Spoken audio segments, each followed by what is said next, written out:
Cesca. I've got it all, yeah. I've got it all. Shame Studios, Cesca Dvorak. Do you want to see one of the blankets? Yeah, I'd love to. Okay. So this is your studio space. Yes. This is where you do all your designing? Pretty much, yeah. Pretty much? Yeah.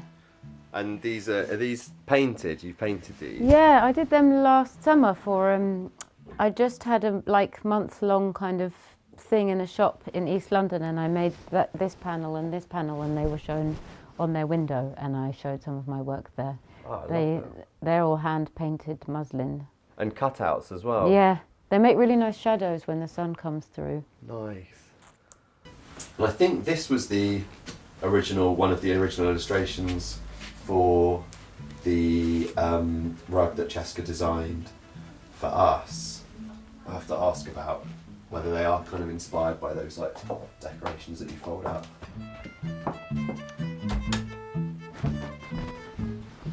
Shall we have a look? Yeah, let's check it out. It's been a while since I've seen it. Last time I saw it was at your show, Here we go. which was really fun. And yeah, I was really proud of this piece. Came out good, didn't it?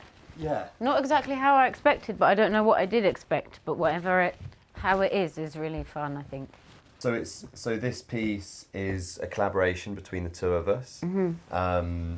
You came with the design and the vision, a sense of the materials that you wanted to use, and gave us some good instructions about how you wanted things to read, and then we interpreted that into a naksha. Is that what it's called? That's what it's called, Cool. which is the cartoon that goes behind the loom when they're weaving it. So it's quite a specific format that has to be. So they don't draw on the warp. They sometimes do. Or project? So there'll be a printout behind the Wow, loom. that's what they're following. That's what they're following, Cool. and then sometimes they'll kind of draw onto the warps as well to give them kind of like hard, so they don't lose track of it. When I first saw it, I was really surprised and really happy. I think I'd seen one photo, and I was so charmed by it when I first saw it, and so happy, particularly with all their funny expressions and how distorted. Because I think so often I just work on A4 and the expressions were hand painted, so obviously they're really distorted compared to what I first gave you. But I think that there's a really kind of sweet but also quite dark quality. Bit haunted, bit funny. I was really happy with. Cesca? Yeah. Were these dolls inspired by those kind of cutouts that you do and then you pull them out? Yeah, do you know that they're actually quite hard to do? Really? Well, they're not if you know what you're... You know what you're talking about, those dolls that you cut out and you fold them all up. And I was doing my own version and I messed it up kind of. So that's why some of these, they're attached. And then they're attached in a certain way, and they're not, and then they're not. Anyway, I was playing around with the idea of doing that because I'm quite interested in folk dance, and that's my Polish folk dance costume from when I was little. Oh. And I've got loads of these pictures of dancers. Amazing. But I wanted to super simplify it, and I thought a print would be quite nice of loads of them holding hands. When did you first think that you'd like to do a rug design? Years ago, such a long time ago. But I think for a long time I've been kind of focused on the idea of UK-based production, and I suppose not that easy for me in my current situation to go off on big travels, and so I haven't really understood and known much about different weaving communities and how they operate and where they are. So it just hasn't come about until now. But as soon as I looked at your website, I was like, great, this absolutely is something that I understand. This is a whole world that's really fun and playful and colourful and kind of a bit cheeky, and yeah, just got it. Is it something that is not super similar to other stuff you've done? I think it's a very unusual piece in and of itself. I think that for me, I'm always looking, the aspiration is to do things that haven't been done before, not just by ourselves, but hopefully by anyone. And I think that this is a very unique design for me. I'm glad. Yeah, I've not seen anything like it before. So obviously this is the first time I've had the exciting privilege of having a design turned into a rug. But I'd like to know a bit more about what your journey is with it all, because obviously you know a hell of a lot more than I do. But what's the beginnings of it? How long have you been in the game? Yeah, well, it's been 15 years for me now. Wow. And it's a funny thing. Like, I know people in their 80s who have been producing rugs for 60 years, and they always say that the more you know, the more you realise how little you know, and that kind of thing. So I still definitely consider myself to be learning. A Keelim, it's a flat woven textile for the floor. So like every it's like the most basic form of weaving, probably the most ancient form of weaving, and like almost every culture will have a version of it. But this book, it's got really great illustrations of different weaving types, which is so useful. A lot of techniques that you see in ancient carpets or old carpets might have fallen out of the knowledge base in the contemporary production. So books like this that illustrate techniques really accurately can be super useful for expanding the skill base of your suppliers. I try and think about whether or not things are funny, actually, but I don't know whether or not it comes across ever. But that's one of my criteria in a quite abstract way about, like, when I'm producing a design that could be an object. Eventually I'm like, but would it be like a bit edgy or a bit funny or a bit pretty or a bit weird? And it has to be of some of those things. Maybe there's a quiet rebellion to it as well. I definitely am drawn to things that look like they have that spirit, very DIY-ish, kind of crudely punkish stuff.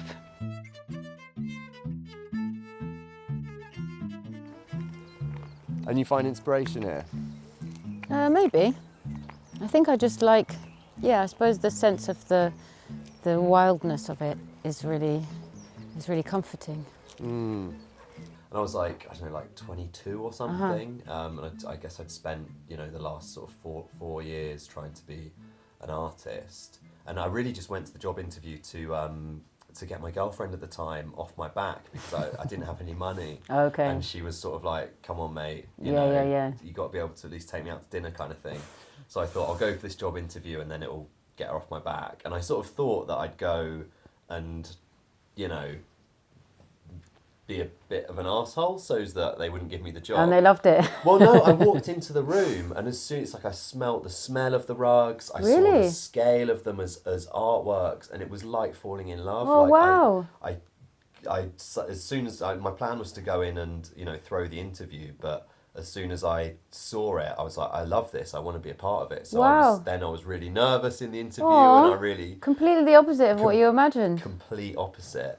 And then Matt gave me... They gave it to you, though? Gave me a job, and I worked for him for nearly 10 years. Yeah, I do a bit of hand-painted stuff, but obviously it's extremely time-consuming. Yes. These silk pieces are hand-painted.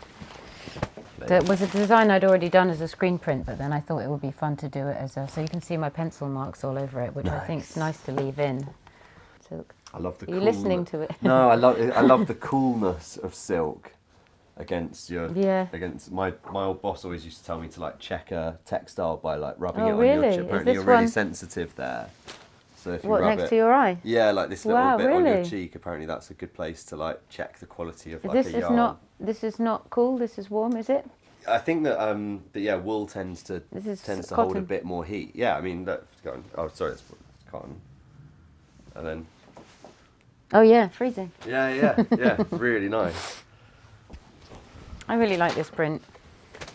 The scale of the text is very delicate, which I really like. So I just was doing lots of drawings and paintings and research into roses. So obviously they're quite an easy thing to get obsessed about because they're so magical. But also rose water and rose and Turkish delight and other things that are rose edible and fragrance packaging. And there's so many beautiful instances of roses being used, often in a really tacky way that I love. Are you good at stopping and smelling the roses? In real life? Yeah. Always? Really? Yeah, That's yeah. good. My mum told me to be better at it, and You're like, I'm busy, Mum. No, I've did like this last year, whenever I see, or last 2 years, whenever I see a rose or like something that looks like it will smell nice. You know that I read the other day that the more acute, the better sense of smell you have, but also the more you kind of like cultivate it, the risk of you developing Alzheimer's is significantly reduced. Someone told me a really interesting story. A lot of rug production in Nepal, and the Nepalese yarn, or the like Tibetan yarn, is really like premium good yarn. And then one year there was a massive shortage of it, and no one knew why. Like no one was like, "What's happened?" You know. What happened to all the sheep dust died? Like What happened? And it turned out that that maybe like the Nepalese army had redesigned their like trousers. Oh, they had a new look, extra baggy. Yeah. They had the got Y2K. zoot suits. They had to get that Y2K look, you know. They were trying to look like Little Richard. And they bought up all the yarn for these. Wow, cool. For these suits, and then so there was like very difficult to get yarn for rug production for a couple of years. Oh my God, it's the dream. So.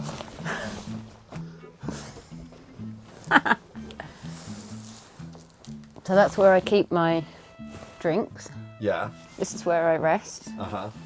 This is where I work. Nice. That's where I keep my folders, like my receipts and things like that. Fairy lights are sweet, aren't they? Yeah. Nice touch. That is cute. I find that there's something quite nice that when I have to do my own work. Yeah. That it's really scary because there's no limits on it. Yes. It's like you can Yeah. make anything. Yeah. But when I have like a commission from Yeah. someone. I feel like that a lot.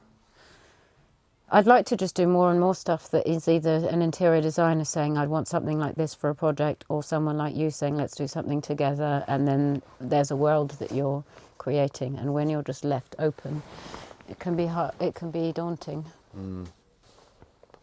How do you feel about this kind of this sort of product? Love it. It's quite fun. Yeah, it's quite. I mean, I like it more than Home Sweet Home. How old are your kids? 11, 8 and 5. So they won't be smoking weed in the caravan. Not just yet. Few years.